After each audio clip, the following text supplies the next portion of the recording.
풍류에 취하고 품격을 취하다. 주도의 재발견.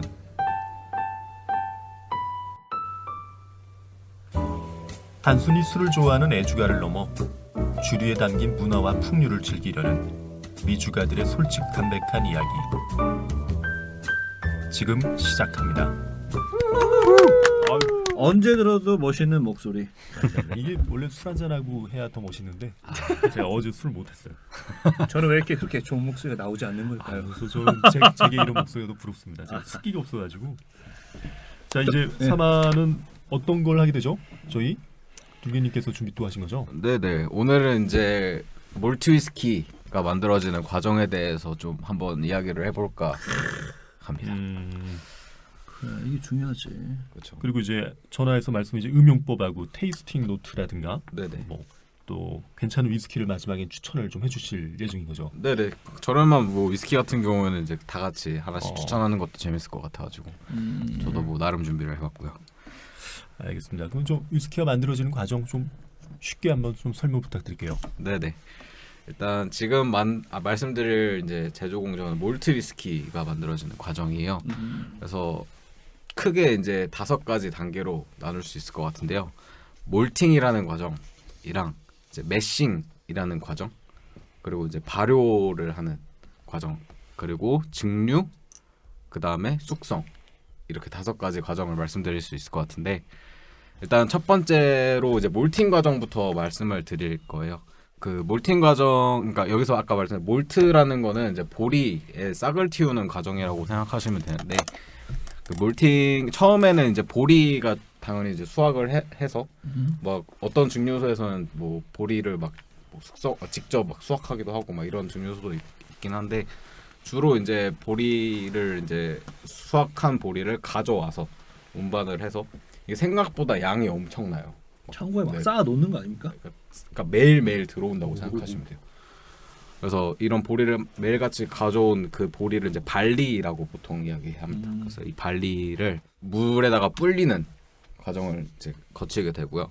그 물에 불린 보리를 이제 싹이 튈 때까지 기다렸다가 이 싹이 튼 보리를 이제 이렇게 널어놓고 플로어 몰팅이라고도 하고 바닥에 이렇게 널어놓기도 하고 그렇죠, 그렇죠. 네. 쉽게 얘기하면 이제 보리를 수확해서 가져와서 그걸 물에다가 이제 담그는 보리 담그기 과정이 있고요. 스팀핑이라고도 많이 얘기를 하는데 왜 그 과정. 담그는 거죠? 그러니까 일반적인 보리는 전분이 많아요. 이게 술을 빚기 위해서는 당이 필요한데 이게 전분 자체는 당이 없어요. 그렇기 때문에 싹 틔운 보리가 만들어지고 그거를 이제 그 분쇄하는 과정에서 엿기름을 만들기 때문에 거기에서 이제 당이 만들어지고 효모가 들어가서 이제 발효되는 과정에서 그것들이 만나서 이제 알코올을 만들어내는 거거든요. 이게 정리하자면은 약간 그냥 보리를 가지고 만들면 전분 위주기 때문에 술에 그렇죠. 필요한 당이 나오지 않기 때문에 그걸 위해서 물에 담가놓고 얘를 키우는 거네, 새싹을. 그렇죠. 쉽게 얘기하면 뭐 그런 거예요. 그러니까 술을 만들기 위해서는 당이 필요한 건데 일반적인 과일, 뭐 예를 들면 와인이나 이런 것들은 포도니까 당이 단맛이 있지. 있잖아요. 당이 있잖아요. 그러니까 그런 것들은 이런 과정이 필요가 없는데 곡물 같은 경우는 이런 당화 과정, 당화 과정. 몰팅, 뭐 이런 것들이 좀 필요합니다. 그러니까 싹을 틔워야지만 이제 당화가 가능하다는 얘기신 거네요. 그렇죠, 그렇죠. 네네. 네네네. 그래서 이제 이렇게 싹을 근데 요즘에는 또 증류소들이 워낙 생산량이 많다 보니까 몰팅 과정을 몰팅 전문으로 하는 데들이 그렇죠. 있어요. 그래서 잘 이제 증류소 잘 안 하긴 하는데, 약간 그 왜 증류소 사진 보면은 그 파고다라고 해서 지붕에다가 이렇게 약간 굴뚝 같은 모양이 막 이렇게 있는데, 그 모양이 약간 뭔가 되게 좀 상징적인 학원밖에 생각 안 나죠. 네, 학원.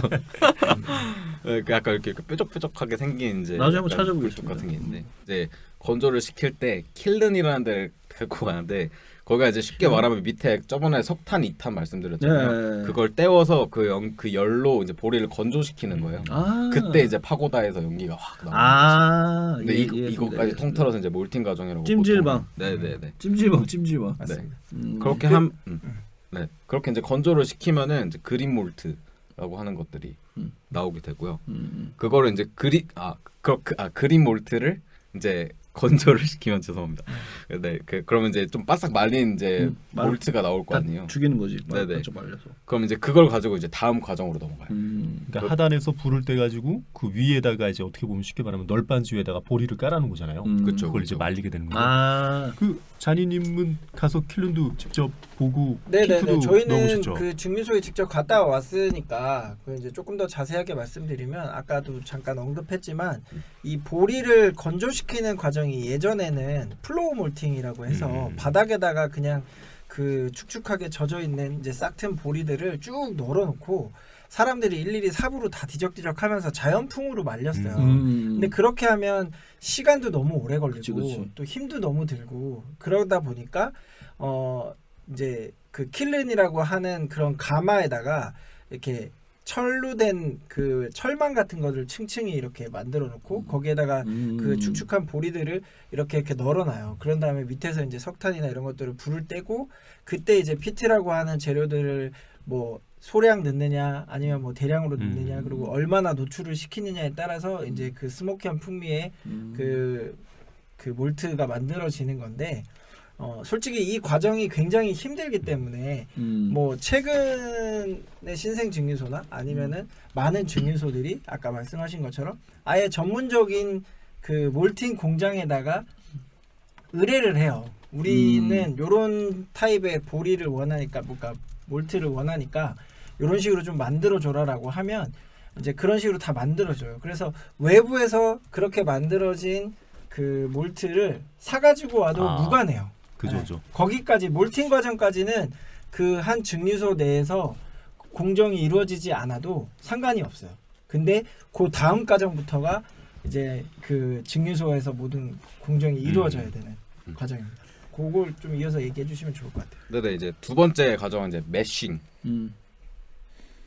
의 과정인데 이제 이 매싱은 아까 이제 보리가 건조하다는 보리가 있잖아요. 그거를 이제 갈아요. 분쇄를 네, 하는 거죠. 분쇄를 해가지고 뭐 그리스트라고 하는 걸 이제 만들어야 되는데 쉽게 얘기하면 엿기름. 그쵸, 우리나라로 치면 그거 갈면 기름이 나오는 거예요?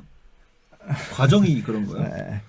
그쵸. 엿기름이라는 게 약간 그 분쇄한 곡물을 분쇄한 그거를 엿기름이라고 해요. 그래요. 기름이 아니라. 나는 그 약간 미리님? 조청처럼 드셔보셨었잖아요. 어땠어요? 그쵸. 고소한 거 아니야 그러면? 그쵸. 갈았으니까. 거기서는 이제 약간의 단맛이 좀 느껴져요. 은은하게 뭔가. 그쵸. 곡물을 그냥 그 보리만 먹었을 때는 그냥 좀 고소한 느낌? 뭐 그런 정말 그 대과자. 네, 그런 느낌인데 그 그리스트라고 하는 이제 엿기름 약간 분쇄한 그 정도네. 그거를 먹어보면 약간의 이제 단맛이 돌아요. 완전 진짜 잘게 가른 거. 그것 또한 약간 이제 그 비교 증류소만의 어떤 레시피예요. 그러니까 그 이제 밀링이라고 하는데 그 분쇄하는 과정부터가 이제 어떻게 보면은 그 분쇄하는 과정부터 증류를 해서 숙성하는 과정까지가 그 증류소의 어떤 그 아이덴티티예요. 그러니까 우리만의 어떤 레시피라서 공개하지 않아요. 그래서 그 분쇄하는 기계라든지 그다음에 그 비율이라든지 이런 것들을 절대 공개하지 않고 그 증류소에 가면 거기서부터는 사진 촬영이 금지예요. 그죠. 이게 그러니까 원두를 얼마나 가느냐에 따라서 커피 맛이 틀려지는 것 같은 느낌인 거네요. 그러면. 네네네. 거기까지가 몰팅이에요? 아니요. 아니 몰팅은 말리는 그 전까지. 말리는 네네. 것까지. 그리고 이제 분쇄하는 과정부터가 이제 매싱의 과정으로 들어갑니다. 네네. 그래서 이렇게 보리 엿기름 아까 이제 그리스트라고 하는 이제 갈린 것들을 이제 물이랑 이렇게 같이 넣어서 이제 이렇게 큰 통에다가 큰 통에 넣고 이렇게 저어줘요. 그럼 이제 약간 꿀꿀이죽 같은 당즙. 쉣. 상상이 가는다 이미지가. 네, 그래서 또 웃긴 게 스코틀랜드가 되게 축복받은 땅이라고 하는 게 물이 되게 맑잖아요. 그래서 물도 약간 미네랄 성분이 있는 물이 있고 그냥 맞아, 없는 맞아, 물들이 맞아, 있는데 맞아. 그것도 또 맛에 영향을 주고요. 그래서 이걸 또 얼마나 이렇게 저어주느냐에 따라 또 다른데 아무튼 이렇게 저어주고 나면은 당즙이 나오고 당즙 찌꺼기가 나오는데 찌꺼기. 또 당즙 찌꺼기는 또 가축 사료로 주고 그러니까 버리는 게 없어요 얘는. 그래서 아무튼 그렇게 해서 이제 당즙이 이렇게 나온다. 그것도 맛있을 거 아니야. 그거 뭐 맛있을지 모르겠는데 그거 드셔보셨어요 혹시? 쿠키를 만들어서 팔기도 해요. 또. 진짜 그래. 오. 네. 그 사실 건강 그 그죠, 곡물 뭐 곡물 쿠키니까. 식이섬유 덩어리니까. 그거 생각나네. 옛날에 그 시골 가면은 소밥이랑 돼지밥 했는데 만든다고 지프라이 같은 거를 끓여가지고. 소에다가 이렇게 해가지고 그쵸. 했다고 하거든요. 그렇죠. 거기서 스코틀랜드에서도 그 이제 소가 많아요. 소를 많이 키워서 그 소의 어떤 그 먹이라고 해야 되나? 예, 그런 걸로 많이 쓰죠. 그렇게 해서 이제 여기까지의 과정을 통해서 나온 생산물을 워트라고 합니다. W-O-R-T. 외울 게 많네. 이 워트가 다음 과정으로 넘어가요. 워트. 발효. 이제 보통 위스키를 생산할 때 필요한 그 재료라고 한다면 물, 그 보리겠죠. 그러니까 보리. 몰트 위스키 같은 경우. 보리, 그다음에 이제 이 효모. 발효 과정에 필요한 효모. 이렇게 세 가지가 발음 잘하셔야겠는데요. 아, 레드카드. 효모, 이스트. 네네. 그 빵 구울 때도. 뭐 네네. 발효시키는 거. 네네. 이 워트가 이제 이 효모를 만나서 어떤 효모를 쓰느냐도 또 레시피 중에 하나고요. 이 효모를 만나서 워시백이라고 하는 또 큰 통에 들어가서 이제 발효 과정을 거칩니다. 그것도 저어주면서. 얘는 이제 약간 알아서 뽀글뽀글 끓어요. 아. 만나가지고 뽀글뽀글 끓고 저 그것도 보셨어요. 근데 네네네. 제가 알기로는 약간 조그만한 그 창문 같은 게 있어서 그렇게 볼 수 있다고 하던데. 그러니까 뭐 당화 과정 같은 경우도 이제 메시턴이라고 하는 약간 보통은 다 스테인리스로 된 통에 큰 통에다가 이제 넣고 아까 말씀하신 것처럼 이제 좀 뜨거운 물을 뭐 한 3차례 정도로 나눠서 이렇게 넣어주면 뜨거운 물을 넣어요? 네네네 한 뭐 60도 70도 뭐 이 정도 되는 빨리 하기 것들을 위해서. 그래서 하면은 당즙이 만들어져요. 그러니까 좀 달달한 물이 만들어지는 거야. 식혀. 그거를 워시백이라고 하는 이제 나무로 된 통도 있고 아니면은 뭐 스테인리스로 된 것도 있는데 어쨌거나 그런 큰 통에다가 넣고 이제 거기다가 이스트를 넣어요. 네, 효모를 넣으면 이게 이제 걔네들이 그 효모가 그 걔네들 당을 막 이렇게 먹으면서 이제 알코올 방구를 끼는 거야. 그러니까 알코올을 뽑아내는 거지.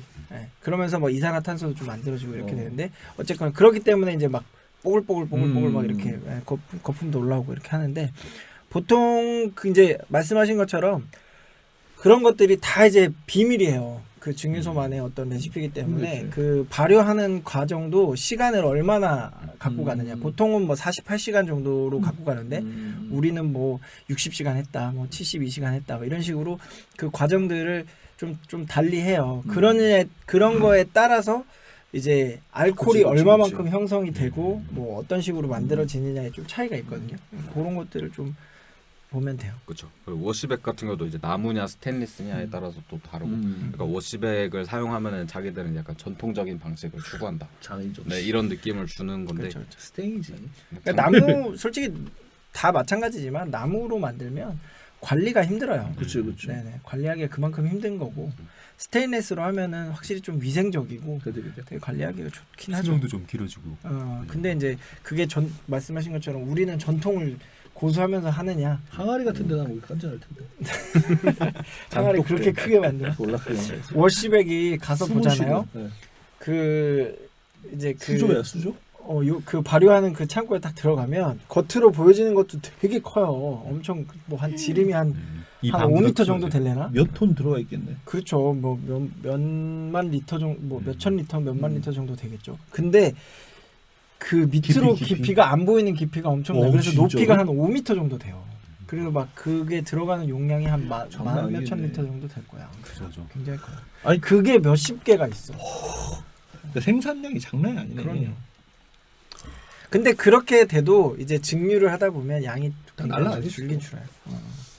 그래서 막 집에서 왜 막 증류하시는 분들이 있어요. 진짜. 그러니까 그런 분들은 뭐 그러니까 집에서 뭐 해봤자 뭐 워시백으로 사용하는 게 뭐 한 2m도 안 될 거 같은데 그걸로 나오면은 이제 몇 병, 한 병 나오고 막 이런 거. 기본적으로 많이 들어부어야 되니까. 네네.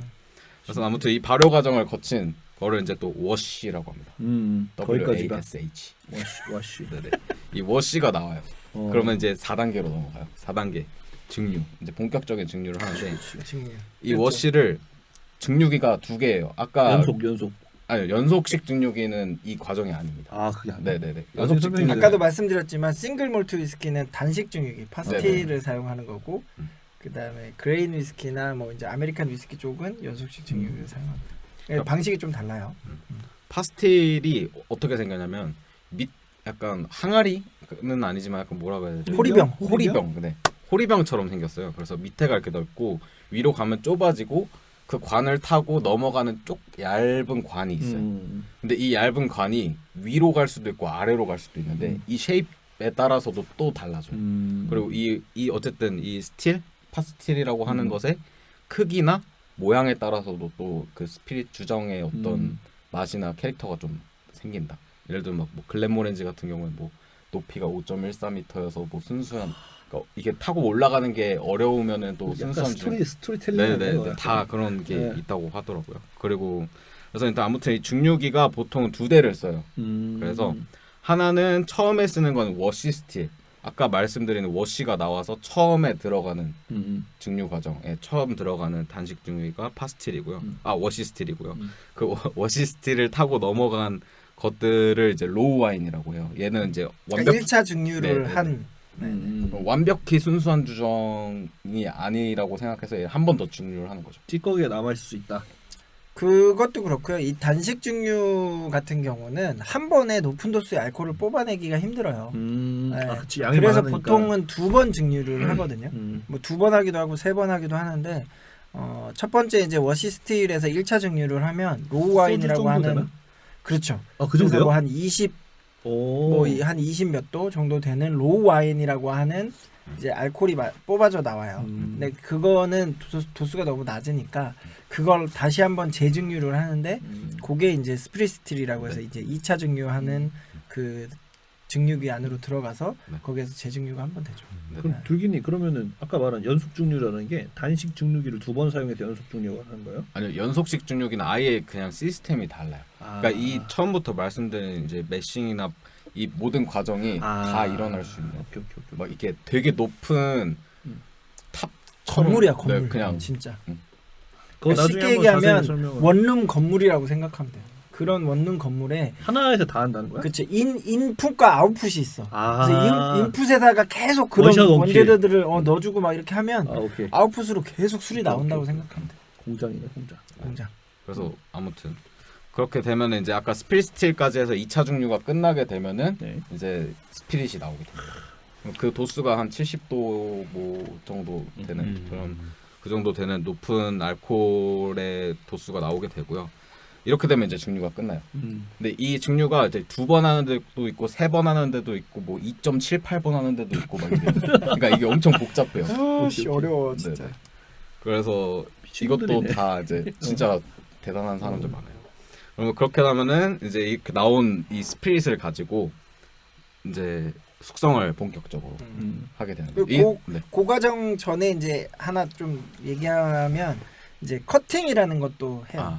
그 부분도 좀 얘기해주면 좋을 것 같아요. 네, 일단 처음에 그 스피릿이 나올 때 초류가 있고 중류가 있고 마지막에 테일이라고. 그렇죠. 지금 말씀하신 것처럼 뭐 초류, 중류, 뭐 후류, 뭐 아니면은 뭐 마지막 이렇게 해서 뭐 나 좀 이해 갔어. 그거지. 그 소주 마실 때 앞에 우리가 따라서 버리는 약간 그런 느낌이에요. 그렇죠. 어, 그런 그치, 느낌일 그치, 수 그치, 있어. 그치. 그래서 이제 증류를 빼버린다고 증류를 하면 이게 처음에 나오는 이제 딱 증류가 되면서 처음에 나오는 부분은 약간 불순물이나 이런 것들이 많이 섞여 있을 수 있어. 그렇기 때문에 그 부분은 버린다기보다는 이제 잘라내는 거야. 커팅을 해내고 이제 어느 정도 시간이 지나면 깨끗하게 이제 증류된 원액들이 나오기 시작하거든요. 그 부분부터 중간에 이제 하트 부분이라고 해서 이제 일정 부분까지를 딱 모아가지고 그거는 이제 메인이네. 숙성으로 이제 쓰는 거고 마지막에 또 나오는 부분은 또 이제 약간 그렇지. 좀 탄내 나겠지. 탄내. 그렇죠. 풍미나 이런 게 좀 딸릴 수 있어. 그러니까 그렇게 되면 그거는 또 따로 모아가지고 초류랑 후류를 같이 모아서 다음번에 이제 또 증류를 할 때 그때 같이 섞어가지고 버리는 게 없네. 그렇죠. 버리면 안 돼. 왜냐하면 아까 말씀하신 것처럼 그 이제 워시백에서 만들어진 그런 워시가 뭐 예를 들면 100리터라고 치면 이게 증류를 거치잖아요. 그러면 거의 뭐 10분의 1 뭐 아니면은 뭐 그 이하로 막 줄어들어요. 증류해서 원액이 나오는 건 얼마 안 돼. 그러니까 처음에 그치. 그 보리가 정말 많은 양의 보리를 가지고 술을 만들어도 실질적으로 이제 증류가 다 돼서 오크통 안으로 들어가는 그 어떻게 보면은 진해가 아니야. 진해 완전 그렇죠. 이제 뭐 you make spirit이라고 하는데 이게 숙성되기 전에 이제 나온 그 원액은 얼마 안 돼요. 그 양이 엄청나게 많이 줄어드는 거야. 그러니까 위스키가 비쌀 수밖에 없는 거죠. 그런 과정을 좀 리스펙. 리스펙한다 진짜. 과정 자체도 리스펙이. 그래서 근데 보통 이제 위스키 한 병 700ml잖아요. 그 보리가 1.2kg. 오. 가 사용돼요. 많이 들어가네. 700ml를 빼기 위해서 네네. 1.2kg. 2배 네네. 정도 되는. 그래서 아무튼 이걸 이렇게 나온 이제 스피릿을 큰 VAT VAT 큰 통에다가 팻. 큰 통에다가 이제 모아놓는 거죠. 왜 강조하신 거죠? 아니 저 발음 확실히 해야죠. V라고. 네네. V. 그래서 이렇게 큰 통에 넣어놓고 이거를 이제 캐스크에다가 이렇게 짜가지고 넣는 거죠. 짠다기보다 이렇게 여러. 캐스크 병입 같은 느낌이네. 네, 그것도 우리 봤잖아요. 그 보셨죠? 넣는 거? 배트에서 이제 캐스크로 넣는 깔때기에다 거. 어떻게 넣는 거 아니야, 어떻게 그런 거? 넣는지 알아요? 깔때기. 깔때기로 해서 깔때기처럼 크게. 모르죠. 정민 씨. 네, 저도 몰라요. 우리 비둘기. 아 주유소처럼 이렇게 어우, 뽑아내서 맞아, 맞아. 콜콜 넣는 거 아니야? 아니. 이렇게 해서 주유기. 건으로 우리 이걸로, 주유소에서 이걸로. 총 주유기처럼 어. 그렇게 돼 있어. 그런 느낌인데? 건으로 오. 해요, 건으로. 그걸로 이렇게 싸가지고. 와, 그러면 해본다. 진짜 그것도 좀 약간 신기했어. 한 3초면 취하겠는데 그러면. 그래서 그 캐스크를 이제 넣어놓은 거를 이제 숙성에 들어가고요. 그리고 또 이제 이후에 병입까지 뭐 하는 증류소들도 있어요. 그러면 그 캐스크에 이제 각각의 원액이 어떻게 보면 숙성이 되면서 맛이 조금씩 다를 거잖아요. 그럼 그것들을 또 큰 통에다가 모아서 또 이제 막 섞어서 평균화. 평균화를 좀 맛을 좀 이렇게 균일하게 작업을 하고 그 다음에 이제 숙성을 숙성 병입을 시키고요. 아니면은 뭐 다양한 제품들도 있어요. 뭐 한 오크통에서만 나온 제품을 병입해서 그 캐스크 넘버를 써놓던가 뭐 그런 식으로 좀 더 디테일을 주기도 합니다. 네네. 여기까지가 어떻게 보면은 큰 몰트 위스키 틀이네요. 제조공정이라고 크게 이야기할 수 있을 것 같아요. 이게 어떻게 보면 이제 싱글 몰트 위스키들이 개성이 되게 강하잖아요. 네네. 증류소마다 그 네네. 차이가 어떻게 보면 저기서 아까 분쇄도나 네네. 그리고 이제 온도라든가 네네. 증류기의 모양 그리고 초류를 어느 정도 잘라내느냐 네네. 이런 거에서 이제 아마 그러면 증류소들의 싱글 몰트의 색깔들이 좌지우지 되겠네요. 그렇죠, 그렇죠. 숙성도 그죠. 마지막으로 되게 중요하고. 그리고 뭐 전반적인 이게 말로만 설명하니까 조금 이해가 좀 힘들 수도 그래, 있는데. 마셔보면서 이게 야 초류로 만들면 이딴 식이야. 이러면서. 아니 근데 이렇게 전체적으로 보면 아까 그 이제 밀링을 한 다음에 그 이제 당즙을 뽑아내는 메신 과정이랑 그때부터 물이 굉장히 많이 들어가요. 그렇죠. 그렇기 때문에 굉장히 그 어떻게 보면 싱글 몰트 위스키 같은 경우는 이 싱글 몰트 위스키의 맛을 좌우하는 어떤 요소라고 해야 되나? 그런 것들이 굉장히 좀 중요해요. 물론 그 100% 보리 그러니까 몰팅을 한 그 발화된 보리를 사용하니까 그 원재료 100%가 보리잖아요. 그러니까 그 보리가 어떤 품종이냐. 그러니까 또 그치. 되게 중요해. 왜냐하면 품종 그쵸 필요해. 증류소마다 우리는 뭐 A라는 품종을 쓰고 뭐 우리는 B라는 품종을 쓰고 이게 품종에 따라서 이게 얼마나 그 당을 만들어낼 수 있느냐의 차이가 있을 수 있거든요. 품종도 그래서 아까 말씀드렸지만 이 몰팅 과정은 꼭 자기네 증류소에서 하지 않아도 돼요. 그러니까 이제 다른 증류소에서 해도 되고 또 보리 같은 경우도 꼭 스코틀랜드에서 수확한 보리만 쓰는 건 아니에요. 다른 나라에서 이제 수입해 온 보리를 쓰기도 하거든요. 근데 이제 그 몰팅 과정에서 이제 피트 향을 입히느냐 안 입히느냐 뭐 이런 차이를 좀 두는 건데 어쨌거나 과정에서 피트향 하나를 입힌다는 건 아까 몰팅 과정이 이제 보리를 물에다 담궈서 싹을 틔운 다음에 맞아. 그걸 건조시킬 맞아. 때 이제 피트를 쓰면서 이제 훈연향을 입히느냐 안 입히느냐라고 약간 우리 예전에 말씀드렸죠. 매주 뜰 때 약간 매주 뜰 때 지푸라기 향을 해가지고 해요. 그게 그거 아니야? 네네네네. 어떤 방에다 하잖아. 너 걔네들도. 문제 낼 거야. 내가 진짜 시에서. 나 아까 얘기했구나. 아무튼 그런 그 보리의 품종에 따라서 좀 말했구나. 차이가 있고 그 다음에 물이 굉장히 그 위스키를 만드는 과정에서 많이 들어가고 마지막에 이제 숙성된 원액을 병입을 할 때도 그 원액을 그대로 담는 게 아니라 또 물을 넣어서 일정 도수로 좀 희석을 시켜요. 그치 우리가 그때도- 대부분 40도 먹는데. 그렇죠. 그렇기 때문에 그 물이 굉장히 또 중요할 수 있고 그 다음에 아까 말씀하신 이스트, 음. 효모, 효모를 어떤 걸 쓰느냐에 따라서도 이게 알코올을 얼마만큼 뽑아낼 수 있느냐의 차이가 있어요.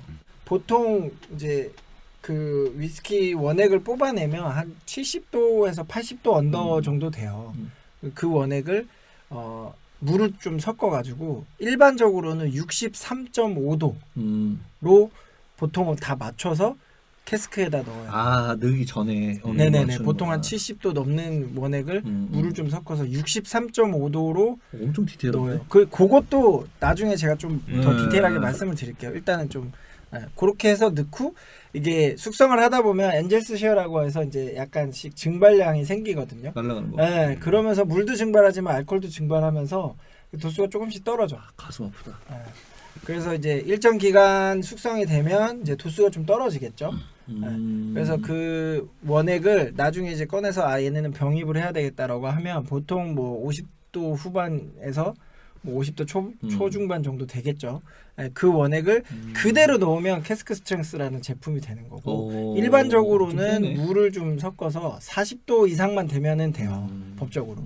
그렇기 때문에 그렇게 물을 좀 희석해서 넣거든요. 그럼 캐스크마다 물이 들어가는 양이라든지 뭔가 화학 반응이 일어나는 정도가 틀릴 텐데 결국에는 그러면 색깔이 좀 달라질 거 아니에요. 근데 한 제품 12년이면 12년산의 그 균일한 제품군이 나와야 되는데 그렇죠. 뭐 그러니까 그런 것도 여러 가지 타입의 뭐 그 캐스크 고정 과정을 맞춰서 그렇죠. 일반적으로? 그걸 이제 베팅이라고 하는데 메링이라고도 하고 배팅 메링. 한 개에 있는 메링. 캐스크 원액으로 병입을 하는 게 아니라 뭐 많게는 수백 개의 섞으니까. 통을 균일화 작업을 하기 때문에 색깔도 어느 정도 비슷해지고 또 솔직히 그런 색소 캐러멜 색소를 일부는 넣는 경우도 있어요. 색깔을 좀 균일하게 맞추기 위해서 그런 작업들을 거칩니다. 그래서 중요한 포인트는 이제 숙성에 대해서 얘기를 하려고 이렇게 길어졌는데 어쨌거나 그 숙성 과정에서 다양한 캐스크들을 사용해서 숙성을 해서 여러 가지 다양한 원액의 타입을 만들어요. 한 증류소에서 만들지만 왜냐하면 제품을 다양하게 내야 되니까. 그렇게 해서 이제 숙성 과정까지가 이제 어떻게 보면 한 그 싱글 몰트 위스키의 공정이라고 보시면 돼요. 저는 얘기를 듣다 보니까 두 분은 다녀오셨는데 되게 가고 싶다는 생각이 좀 드네요. 그쵸. 아직 안 가보셨죠, 그렇죠? 네, 저도 가보고 싶네요. 진짜. 근데 이런 과정을 그 한 증류소에서 다 하는 경우도 있고요. 예를 들면 뭐 글렌피딕 같은 경우는 처음에 보리를 경작하는 것부터 이제 몰팅하는 것부터 보리도 심었지 자이시죠? 그렇죠. 자기네들 오. 그 경작하는 땅 부자시, 땅 부자. 네. 전량을 다하는 건 아니고 이제 보여주게 이제 일부를. 그렇죠. 우리는 이런 걸 한다. 브랜딩이 아주 좋네요. 그리고 마지막에 병입하는 시설까지 다 돼 있어요. 공장 그거 자동화돼 있을 거 아니에요, 그렇지? 그렇죠. 근데 이제 웬만한 증류소들은 그 몰팅하는 거는 외부에서 그냥 외주로 해서 가지고 오면 이제 분쇄하는 것부터 시작하는 거죠. 그렇게 해서 이제 숙성 같은 경우도 자기네들 자체 그 증류소에 숙성 창고가 있는 경우도 있지만 없는 경우도 있어요. 그러니까 스코틀랜드 그 스카치 위스키의 법으로는 스코틀랜드 안에서만 하면 돼요. 그렇기 때문에 그 부지 자체가 굉장히 좀 비쌀 수 있잖아요. 그러니까 굉장히 좀 땅값이 싼 시골 동네 그런 동네에다가 땅을 좀 사서 숙성 창고를 지어가지고 거기에서 숙성하는 경우도 많아요. 다 마시고 싶다. 한 번씩은. 이 보통 바에 오시는 분들이 네. 위스키를 어떻게 먹어야 되냐에 대해서 물어보실 때가 많아요. 네네. 잔을 선택하는 거에 대해서부터 뭐 얼음을 넣어도 되냐 안 되냐 뭐 좀 네네. 간단히 설명을 좀 해주세요. 저 같은 경우에는 그러니까 일단은 먼저 말씀드리고 싶은 거는 상황과 환경과 같이 온 사람들에 대해서 좀 다르다라는 거가 일단 절대적인 건 없는데 정답은 없다. 네네. 그런데 이제 만약에 내가 피해가는 건 아니죠. 바를 가서 네. 이제 이 술에 대해서 좀 한번 어떤 맛인지 알아보고 싶다. 좀 진지하다. 새롭게 난 좀 이 술에 쓰고 싶다. 이 한 잔에 진지하다. 이러면은 저는 일단 보통 글렌 캐런 잔이라고 하잖아요. 약간 튤립 쉐입의 그 잔이 있는데 그게 이제 입구가 좀 좁아지면서 향을 좀 모아주는 역할을 해요. 그래서 그 향을 맡을 때 좀 더 잘 맡아볼 수 있는 와인잔이랑 비슷하다고 보면 되는 거죠. 네네 그런 목적으로 만들어진 잔이라서 브랜드 이름이긴 한데 뭐 보통 글렌캐런 잔이라고 많이 하시죠. 노진글라스라고 네. 뭐 얘기하고 브랜드로는 네. 글렌캐런이 가장 유명하기 때문에 튤립. 그렇죠, 그렇죠. 옛날 워크맨이랑 똑같은 거야 우리 세대. 그죠 저 워크맨? 저 모르겠어요. 뭐 이게 스카치 테이프나 뭐야 워크맨인가? 힙워킹. 아. 저리 이게 아니었는데 우리 세대라고 얘기하더니 거기서 좀 맞아. 아무튼 예 아, 그런 네네. 자리에 그래서 이제 한 잔을 일단은 니트라고 표현을 하죠. 보통 니트? 아무것도 섞지 않은. 그러니까 그 술을 그대로 따라서 뭔가를 더 넣지 않고 뭐 얼음이라던가 물이라던가 이런 걸 처음에 본연의 맛을. 네 넣지 않고 일단은 색을 먼저 본다고 하죠. 네네. 일단 색깔을 먼저 이렇게 보고 한번 이렇게 잔을 돌려주면서 이렇게 줄기가 떨어져요. 잔에 이제 돌리면은 뭔지 그렇죠. 알죠. 이렇게 한 방울씩 네. 떨어지는데 전문 용어로 이게 흔들어주는 거를 스월링이라고 하고 그 잔을 타고 이렇게 원액이 흘러내리는 걸 레그라고 해요. 레그? 레그. 어. 그럼 그게 이제 뭐 빨리 떨어지는지 천천히 떨어지는지 뭐 이렇게 좀 두껍게 떨어지는지 얇게 뭐 떨어지는지 점도나 이런 그렇지, 게. 네, 그렇지. 그런 것들을 보려고 하는 거고. 그럼 이제 숙성이 어느 정도 되는지 뭐 이런 뭐 아니면 점도라던가 이런 것들을 좀 볼 수 있으니까. 당도 같은 것도 체크하죠. 네. 그러니까 왜 그렇잖아요. 물이랑 그 꿀이랑 약간 그치, 정성도 그치, 그치. 다르잖아요. 그러니까 좀 천천히 흘러내리면 왠지 좀 달 것 같고 또 무게감 있을 것 같고 빨리 떨어지면은 약간 라이트할 것 같고 좀 달지 않을 것 같고 저는 발음 수업을 한 다음에 제 위에서 어느 정도 애가 좋았어. 너의 스타일. 저는 못 참아요. 뭘 봐. 그 칵테일도 쉐이킹을 할 필요가 없겠는데요. 그냥 먹고 입에서 들고 마시고 네, 그래가지고 한번 치고. 그 뭐냐 뭐 여러 가지를 이제 아까 말한 뭐 혼성주라든지 쫙 걸어놓고 한 잔씩 마신 다음에 여기서 섞는 거예요. 몸을 흔들어가지고. 야 요거 영상으로 따가지고 예고편으로 써야겠다. 예, 뭐 무슨 칵테일이다 이러면 딱 한 다음에 만약에 삼ጤ님은 마티니 좋아하시니까 끔찍한데? 마신 다음에 뭐 저글링 하다가 하나씩 먹고 아유, 젓지 말고 흔들어서 네. 흔들고 저어달라 그러면 아, 살살 걸리고 몸을 흔드는 거였어요. 약간 이렇게 왜 그러세요? 아, 정도가 미안해 더럽지. 아니. 그래서 아무튼 이제 보고 났으면 이제 향을 한번 맡아보는 거죠. 향을 맡는데 잔에다가 너무 처음부터 막 이렇게 박아서 안 돼, 맡으면은 알코올 부주가 튀어서 약간 쏘는 느낌밖에 없거든요. 그래서 천천히 이렇게 다가가는 거가 보통 좋다고는 해요. 근데 어떤 분들은 그냥 먼저 그냥 되게 약간 무슨 이상한 약 하는 것처럼 그냥 갑자기 이렇게 이렇게 들이시더라고요. 그렇게 들이시면 뭐 약간 코가 적응을 해가지고 디테일한 냄새를 잘 맡는다고 그럼요. 하고 뭐 그런 것도 방법이 사실은 여러 가지가 있어요. 아니 저희 어렸을 때 과학 시간에 실험관에다 뭐 한 다음에 이렇게 맡으면 안 된다고 외우잖아요. 이렇게 하라고. 맞아. 손으로 근데 이렇게 이거 좀 해서. 그렇잖아, 그치? 그냥 그거 멀리서 그렇고 보통은 이렇게 손가락 2마디 정도를 띄운 상태에서 코끝에서 잔까지 거리를 한 손가락 2마디 정도 띄운 상태에서 향을 맡으시면 좋고 향도 이게 우리가 콧구멍이 2개잖아요. 그러니까 이제 2개의 콧구멍을 다 이용해서 맡을 수도 있지만 오른쪽 왼쪽이 약간 성능이 좀 차이가 날 수 있어. 오. 그렇기 때문에 약간 왼쪽으로 갔다 오른쪽으로 갔다 하면서 향을 좀 맡아보면 좀 이렇게 차이가 좀 느껴질 수도 있어요. 난 그 사이에 숲이 있어가지고 그리고 하나 팁을 완전- 드리자면 이게 코를 너무 가까이 대서 아까 이렇게 잔에 너무 가까이 대서 이제 향을 맡다 보면 코가 살짝 마비되는 경우가 있어요. 그치. 약간 아무 향도 안 느껴지는 경우. 그럴 때는 본인이 입고 있는 옷 있잖아요. 옷소매 같은데 거기에 향을 한번 맡은 다음에 다시 향을 맡으면 이렇게 하면 되나요? 겨드랑이 말고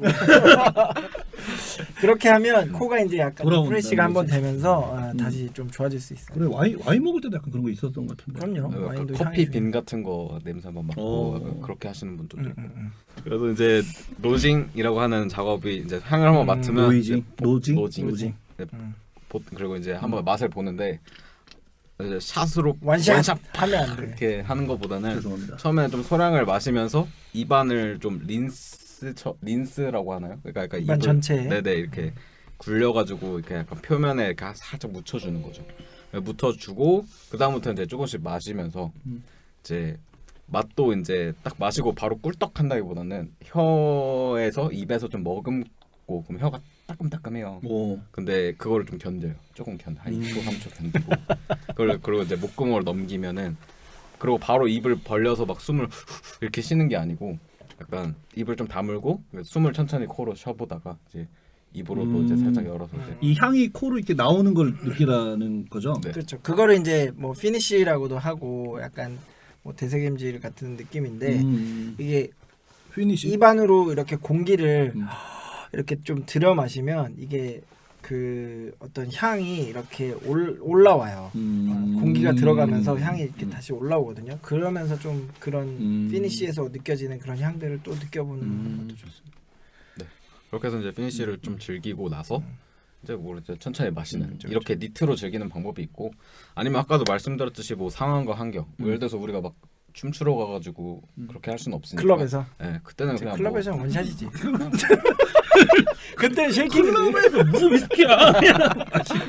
흔들어주고.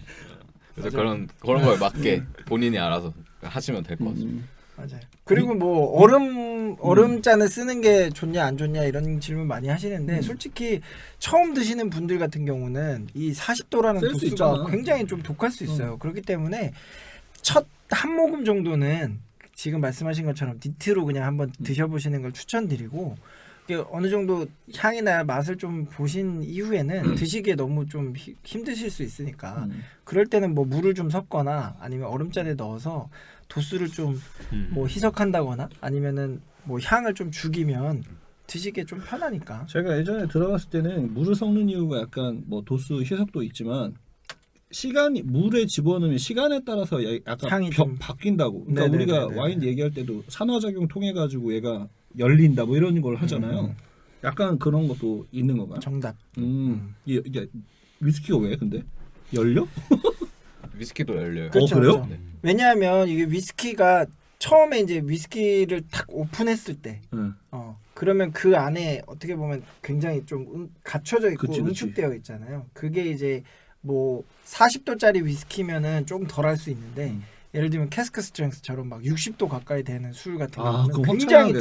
좀 파워풀하단 말이에요. 그러면은 알코올 부주밖에는 안 느껴져요 처음에는. 그렇기 때문에 그럼 뭐 시간을 좀 둘 수 있지만 시간을 두기에 뭐 좀 뭐 환경적으로 좀 안 될 수 있으니까 그럴 때는 물을 소량 넣으면 이게 물과 같이 이렇게 화학 작용이 일어나면서 그 이제 그런 숨어 있는 향들이 좀 피어오른다는 얘기가 있긴 있어요. 저 이게 열린다보다 저희가 느낄 때는 넓어지는 경험이 낫지 않죠. 약간 넓어져서 너무 이렇게 응축돼 있어 숨어 있던 애들이 좀 넓어지니까 좀 찝어낼 수 있는 느낌이 좀 나죠. 그렇죠. 물을 좀 넣으면. 확 이해갔어. 완벽한. 뭐야? 난 뭐야? 넓어진다. 맞아. 이제 열린다는 그 뭐 와인 같은 경우는 이제 디캔팅하는 것처럼 이제 공기하고 어느 정도 섞이면서 좀 열어 나가는데 위스키도 이제 그런 경향이 펼쳐나간다. 있어요.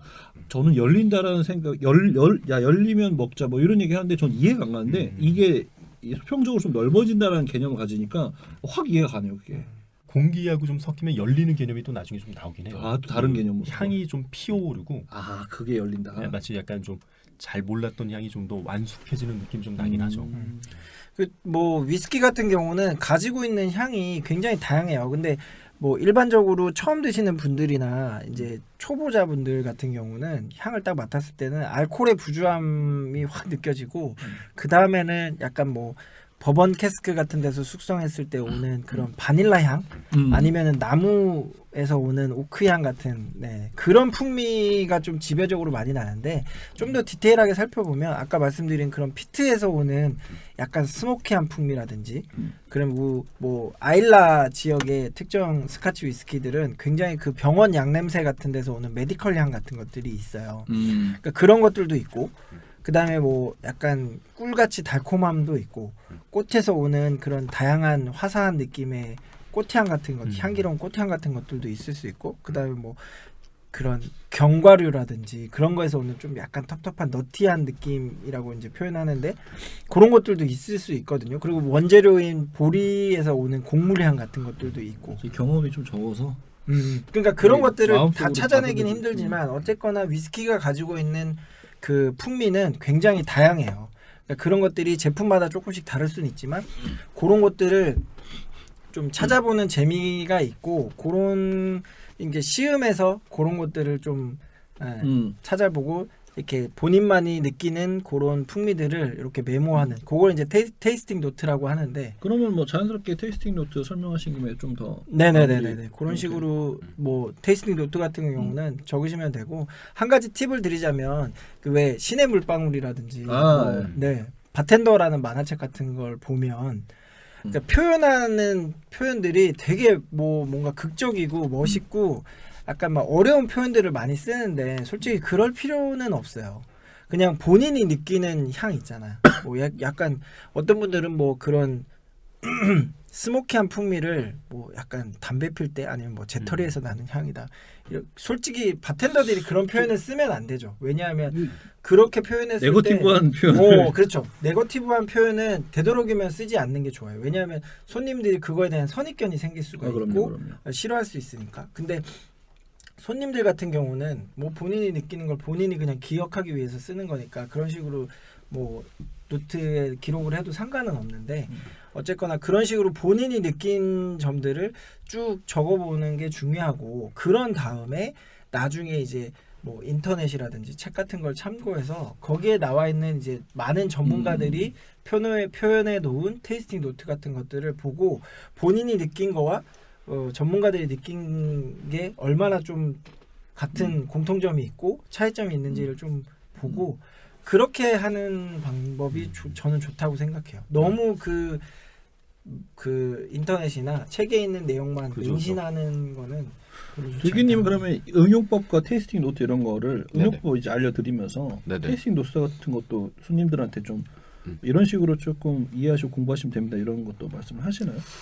저는 사실은 막 좀 위스키 관심이 그러니까 처음 오신 분들 같은 경우에는 막 본격적인 테이스팅 노트에 대해서는 잘 말은 안 하는데 그러니까 본인이 아까 그 말씀하신 것처럼 그냥 본인이 느끼는 맛의 표현을 가지고 그거는 사실 어떻게 보면은 자기가 느끼는 게 있고 그걸 언어화를 하는 작업이잖아요. 그러니까 어떻게 보면 규격에 맞지 않을 수가 있어요. 딱 그 규격에. 우리 또 국문학과. 네네. 그래서 저는 그런 거를 별로 지향하지는 않아요. 그냥 자기가 본인이 느낀 표현을 적고 나서 남들과 이야기할 때 그 언어가 통하는 그 교집합을 찾아내는 게 좋다고 생각해서 결국에 커뮤니케이션을 위한 도구네요. 테이스팅 네네네. 노트 자체도. 그렇죠.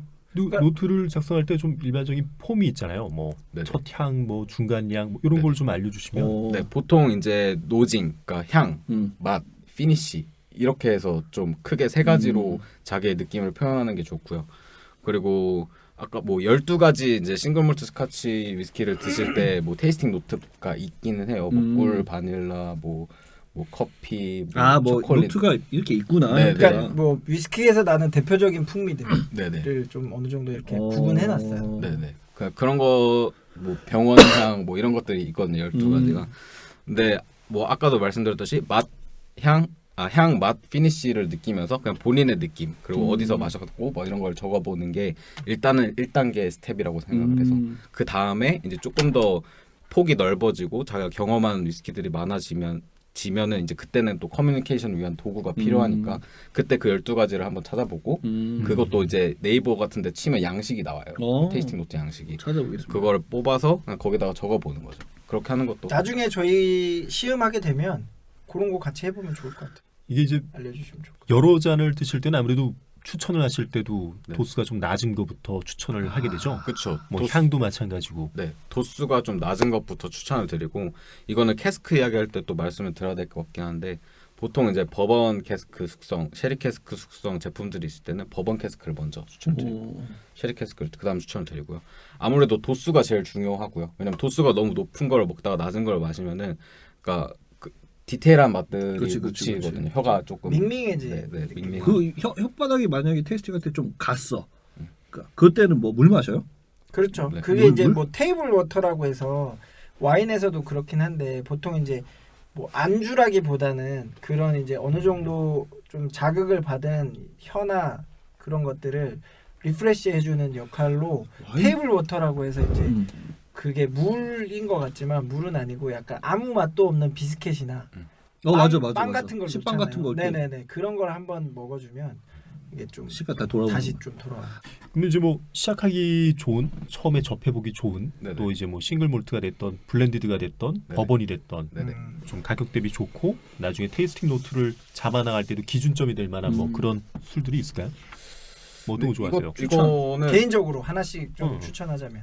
그냥 저는 일단 먼저 일단 미국 쪽으로 이거 왜냐면 저 그냥 그러니까 요즘 편의점 잭이라고 그런 데 얘기했지. 가면 저 잭 브로. 접니다. 저는 잭 다니엘을 그냥 머리 굴리고 추천드리려고 있어요. 제 했거든요. 얘기하려고 했는데 네네. 뭘 얘기해야 될지 이제. 일단은 쉽게 일단 접근이 너무 쉽고요. 편의점에서 팔고요.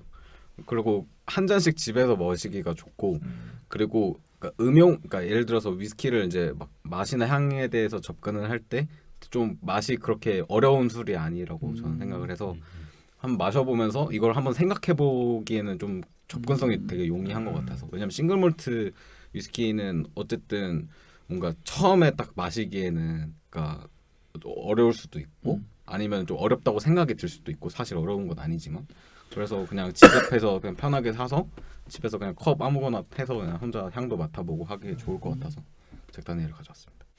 저 같은 경우는 오늘 이제 싱글 몰트 위스키를 좀 이렇게 중점적으로 얘기를 했잖아요. 근데 사실 그 싱글 몰트 위스키가 가격이 좀 상대적으로 비싸잖아요. 네네. 그렇기 때문에 조금 접근하기가 힘들 수 있는데 최근에 보면은 그 뭐죠? 코스트코나 이마트 트레이더스 같은데 대형 그런 마트 같은데 가면은 그 싱글 몰트 위스키인지 블렌디드 몰트 위스키인지는 제가 정확하게 모르겠지만 그런 제품들이 조금 있더라고요. 굉장히 좀 저렴한. 근데 그런 것들이 물론 이제 위스키를 많이 접해보고 좀 전문적으로 다루는 우리 바텐더들이나 이 업계 사람들이 봤을 때는 굉장히 좀 뭐 추천하기 좀 그럴 수도 있다라고 생각을 하는데 일반 분들이 처음에 한번 접해보시기에는 저는 개인적으로 가격적인 면이라든지 나쁘지 않다라고 봐요. 블렌디드 위스키 같은 경우도 좋기는 한데 일반적으로 블렌디드 위스키 같은 경우는 좀 많은 대중들의 입맛에 맞춰서 나오기 때문에 캐릭터가 좀 분명하지 않은 경우가 많아요. 굉장히 좀 부드럽고 그냥 좀 그냥 밋밋한 그치. 경우가 많은데 대량생 나이니까. 탈리스만인가? 네, 탈리스. 네네네. 그런 위스키를 보면 봤어요. 그렇게 막 뭐 바텐더들이 봤을 때 매력적인 위스키는 아니에요. 근데 뭐 가격대도 굉장히 저렴하고 굉장히 싸죠, 그쵸. 그게 싱글 몰트 위스키인가요? 저 블렌디드 몰트인가? 그 블렌디드 몰트로 저 봤어요. 그래요? 그 이름이 뭐 탈리스코 같기도 하고. 또 뭐. 저도 그래서 네네네. 보면서 탈리스코는 들어봤는데 말은 말은 뭐야? 웃기는 했는데 뭐 그런 거라든지 아니면은 블렌디드 위스키 중에서도 아까 말씀하신 그러니까 제가 좋아하는 조니 워커 블랙 같은 경우 아니면은 뭐 블랙 보틀 같은 경우 그런 것들이 약간 아일라 위스키 스모키한 위스키들이 좀 섞이면서 약간 스모키한 풍미가 나거든요. 블랙이 그런 위스키들이 약간 스카치 위스키의 어떤 대표적인 풍미들을 좀 표현하지 않았나라고 생각해서 그리고 탈리스만도 제가 알기로는 약간 스모키한 풍미가 있는 위스키거든요. 잘못 그런 걸좀 배웠어. 추천드렸어요. 맨 처음 위스키 마셨을 때 진짜 맥주 3,000에다가 텅텅텅텅 부어가지고 그렇게 시작해가지고 누가 내가 타먹자 이래가지고 이래가지고 선물로 받은 거였는데 잘못 배웠어. 여러분들께 좀 잘 배우겠습니다. 와, 근데 진짜 저렴하긴 하네요. 이마트 트레이더스 15,980. 오 뭐야? 탈레스만? 뭐 네. 블렌디드 몰트예요, 아니면 싱글 몰트예요? 블렌디드 스카치입니다. 어, 그냥 블렌디드. 블렌디드. 추천 그러면 저도 솔직하게는 뭐 자니님처럼 나 왠지 조니 워커 블랙을 추천하실 것 같았어요. 근데 저도 조니 블랙을 굉장히 좋아하는데. 저도 좋아해요. 네네. 정말 처음에는 좀 몰트를 먹고 난다면은 이 조니 워커를 좀 깔보는 순간이 생겨요. 뭐 이런 술을. 근데 이제 좀 몰트를 먹고 난 다음에 좀 위스키를 좀 알고 나서 조니 워커 블랙을 다시 먹어보면 야 이게 정말 이 싱글 몰트의 중요 요점들을 잘 표현했구나. 쉐리의 느낌도 좀 나고 또 이제 피트로 마무리되는 느낌도 좋고 또 부드러움도 좋고 해서 저도 이제 블랙을 가격도 나쁘지 않고요. 근데 지금은 어차피 저는 이제 싱글 몰트를 소개시켜드려야 되니까 아니요 상관없어요. 그냥 몽키 숄더가 몽키 저는 숄더 제일 무난하지 않을까. 이제 싱글 몰트에 대한 가격대와 좀 부담감을 좀 덜어줄 수 있는 위스키라고 생각합니다. 자, 이제 슬슬 마무리를 짓고 네네. 다음 4화에는 스카치 위스키와 이제 뭐 아메리칸 위스키 아니면 뭐 작게는 버번에 대해서 한번 비교를 한번 해보도록 하겠습니다. 뭐 역시나 둘기님께서 네네. 멋지게 조사해 주시겠죠? 다음 것도 네, 그것도 제가 한번 조사해서 알겠습니다. 기본적인 것들을 좀 큰 말씀드리겠습니다. 맥락에서 봤을 때 스카치랑 버번 위스키가 좀 도드라지게 좀 비교할 수 있는 차이점이 있기 때문에 그렇게 네네. 비교해 보면 좀 또 위스키에 대해서 좀 더 디테일하게 알아갈 수 있는 차이를 좀 이 방송하면서 아마 조금 뭐 준비하시기 좀 귀찮으시거나 힘들 수도 있지만 가장 많이 공부하는 사람은 아무래도 이제 둘기님이 아닌가. 아, 그렇죠. 저는 옆에서 이게 따복따복 나중에 책 쓸 수도 빨판상으로 있어요. 책도 하나.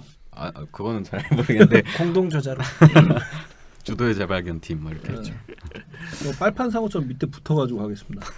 네, 약간 저희 전화에서는 마무리가 조금 삐그덕됐죠. 이번에 한번 마무리 네네. 아우트로 멋지게 한번 해주세요. 네. 즐겁게 마실 때 알고 마시자. 주도의 재발견. 감사합니다. 수고하셨습니다. 제발. 왜 계속 웃는 거야 마무리할 때? 이런 게 좋은. 컨셉이야 컨셉. 귀여운 컨셉. 이런 게 자연스럽죠.